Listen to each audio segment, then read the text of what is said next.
আসসালামু আলাইকুম everyone, welcome to সময় এগ্রো ফার্ম। আপনাদের সাথে রয়েছি আমি জিলান। ইনকিউবেটর মেশিনে ডিম ফুটার পরে আমরা কতক্ষণ পর এখান থেকে বাচ্চাগুলি বের করে আনবো, এটা আমরা অনেকে কিন্তু জানি না। যেমন ধরেন এই যে বাচ্চা ফুটতেছে, যেমন আমার এটার মধ্যে কিন্তু আলহামদুলিল্লাহ আমার ফার্মি মুরগির ডিম দেওয়া আছে এবং অলরেডি বাচ্চা ফুটতে শুরু করেছে, প্রায় 70% ফুটে গেছে আর 30% বাকি আছে। তো আমি কখন এই বাচ্চাগুলিকে ইনকিউবেটর মেশিন থেকে বের করে আনবো, এর সঠিক আসলে সময়টুক কতটুক? অনেকেই বলে যে 24 ঘন্টা রাখা লাগে, কেউ বলে যে না 2 ঘন্টা, কেউ বলে 5 ঘন্টা, কেউ বলে 6 ঘন্টা, কেউ বলে যে না বাচ্চা ফুটে কিছুক্ষণ পরে বের করে ফেলো। তো এরকম আসলে বিভিন্ন দ্বিধাদ্বন্দ্ব থাকে আমাদের মনের মধ্যে। তো আমি আসলে কিভাবে ইনকিউবেটর মেশিন পরিচালনা করি, আমার এই নিজের হাতে বানানো ইনকিউবেটর মেশিনে আলহামদুলিল্লাহ হ্যাচিং রেট আমি খুব ভালো পাই। তো আমি এখান থেকে বাচ্চা ফোটার পর কতক্ষণ পর্যন্ত বাচ্চাগুলিকে এখানে রাখি, কতক্ষণ পরে আমি বাচ্চাগুলিকে ব্রুডারে নেই, তো আমি ইনশাল্লাহ আজকে সেটা আপনাদেরকে জানাবো। তো আমি এখন দেখাচ্ছি আপনাদেরকে, দেখেন এই যে আলহামদুলিল্লাহ দেখেন আমার কতগুলা বাচ্চা ফুটে গেছে। এগুলি সব হচ্ছে ফার্মি মুরগির বাচ্চা। দেখেন এগুলি আজকে সকাল থেকে ফুটতে শুরু করছে।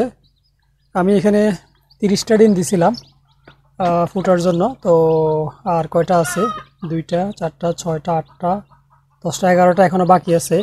এর মধ্যে দেখেন বেশ কয়েকটা ডিম কিন্তু মুখ ফাটায় রাখছে।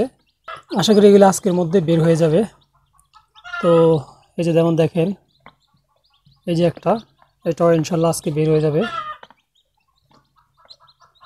আমি আপনাদেরকে দেখাবো। এই যে আরেকটা ডিম, এই যে এটারও দেখেন ডিমটা ফাটায় রাখছে, দেখছেন? এটাও ইনশাল্লাহ আজকে ফুটে যাবে। তো আশা করি আজকের মধ্যে সবগুলি ফুটে যাবে, যা ফুটার আর থাকবে না।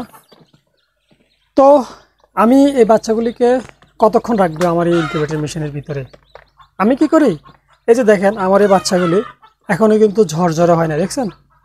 এগুলি এখনও শুকনা হয় নাই, এখনও ভিজা আছে। তো আমি মূলত কি করি, এগুলিকে যখন এদের শরীরটা একদম ঝরঝরে হয়ে যায়, ঠিক আছে, যখন একদম ঝরঝরে হয়ে যায় আমি ঠিক তখন এদেরকে এই ইনকিউবেটর মেশিন থেকে বের করব। তার আগে আমি বের করব না। কেন বের করবো না সেটা ইনশাল্লাহ আপনাদেরকে বলবো। তবে আমি দেখেন ডিম যখন ফুটার সময় হয় তখন আপনার আর্দ্রতা কতটুকু রাখবেন এটা আমরা অনেকে কিন্তু জানি না, তো সেটা একটু আমি ক্লিয়ার করি আপনাদেরকে। আমি দেখেন এই যে আর্দ্রতা কত দেখছেন, এটা আমার হাইগ্রোমিটার, এখানে 74% দেখাচ্ছে, 70% আর বেশি ছিল, ওই যে আমি এটা খুলে রাখছি এই জন্য আর্দ্রতা এখন কমে যাচ্ছে।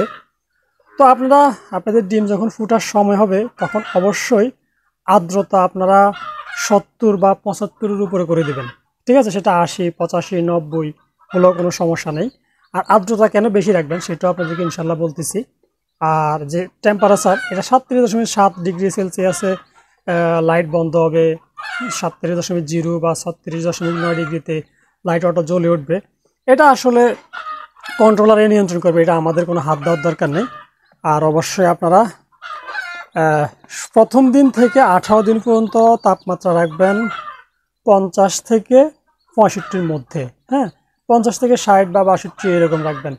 আর যখন বাচ্চা ফুটে শুরু হবে 18 দিন থেকে, 18 দিনের পর থেকে 19 দিন থেকে আপনারা অবশ্যই এখানে আর্দ্রতা রাখবেন। এই যে এটা হচ্ছে আর্দ্রতা আর এটা হচ্ছে টেম্পারেচার। আর্দ্রতা রাখবেন অবশ্যই 75, 80 85 90 এর মধ্যে রাখবেন অবশ্যই আর্দ্রতা, হ্যাঁ।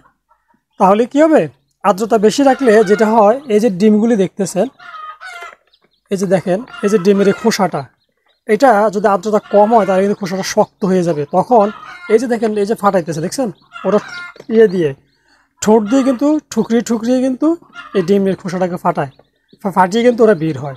তো আমার যদি আর্দ্রতা কম হয় তাহলে এই খোসাটা শক্ত হয়ে যাবে, আর শক্ত হয়ে গেলে তখন কি হবে, ওরা এই বাচ্চাগুলো এখান থেকে বের হতে পারবে না, হ্যাঁ, খোসাটাকে ফাটাইতে পারবে না। তো যদি আমরা আর্দ্রতা বাড়াই দিই তাহলে ডিমের খোসাটা কি হয়, নরম থাকে। নরম থাকলে ওরা খুব সহজে ডিমের খোসাটাকে ফাটিয়ে ভিতর থেকে বেরিয়ে আসতে পারে। এজন্য অবশ্যই আমরা যেটা করব, আর্দ্রতা বাড়িয়ে দিব, হ্যাঁ, যখন 18 দিনের পর থেকে 19তম দিন থেকে আমরা আর্দ্রতা বাড়িয়ে দেব, 75+ করে দেব। তাহলে দেখবেন যে আপনাদের মুরগিগুলোর বাচ্চাগুলি খুব সহজেই ডিমের খোসাটা ফাটিয়ে বেরিয়ে আসতে পারবে। তা না হলে যদি ডিমের খোসা শক্ত হয়ে যায় তাহলে এক্ষেত্রে বাচ্চাগুলি বেরোতে পারবে না, বেশিরভাগ বাচ্চা কি ভিতরে মারা যাবে। হ্যাঁ, তো এই জন্য আর্দ্রতা বাড়িয়ে দিবেন। আর আমি কি করব, এই যে বাচ্চাগুলি দেখতেছেন কতক্ষণ আমি এখানে রাখবো, এখানে রাখবো হচ্ছে আমার এই বাচ্চাগুলি ঝরঝরে হয়ে গেলে কিন্তু আমি এখান থেকে বের করে ফেলবো। আমি এর জন্য 24 ঘন্টা ওয়েট করবো না, বা কি বলে 2-6 ঘন্টা আমি ওয়েট করবো না। ঠিক আমার এই বাচ্চাগুলো যখন দেখবো যে হ্যাঁ ঝরঝরে হয়ে গেছে, একদম শুকনো হয়ে গেছে, ঠিক তখনই আমি এই বাচ্চাগুলিকে এখান থেকে বের করে নিয়ে যাব। হ্যাঁ, এখান থেকে বের করে নিয়ে আমি ব্রুডারে দিব। আমি দেখাই আপনাদেরকে, আমি ব্রুডার করার অবশ্যই এখন রেডি করি নাই, আমি দেখাচ্ছি।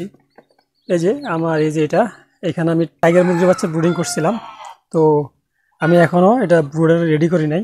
আমি ইনশাল্লাহ আজকে এটাকে রেডি করে ফেলবো। তো দেখেন আমি ব্রুডারটা আজকে রেডি করে ফেলবো।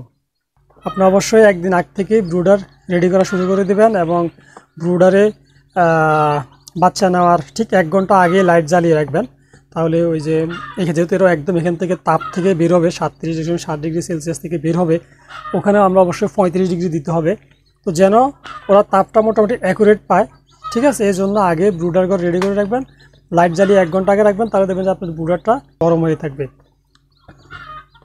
তো আপনারা অনেক সময় কী করবেন, যেমন আর্দ্রতা, শীতের সময় কিন্তু আর্দ্রতা কমে যায়, তা আপনার আর্দ্রতা কীভাবে বাড়াবেন? এই যে দেখেন আমি অলরেডি দেখেন একটা কাপের মধ্যে পানি দিয়ে রাখছি লাইটের পাশে।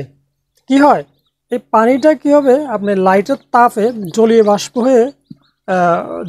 হয়ে উঠতে থাকবে, তখন ভিতরে যদি ঢাকনা থাকবে, ঢাকনা থাকলে ভিতরে এটা আর্দ্রতা বেড়ে যাবে। আর্দ্রতা মানে পানির পরিমাণটা বেড়ে যাবে, বেড়ে গেলেই ডিমের খোসাগুলি শক্ত হয়ে নরম হয়ে যাবে।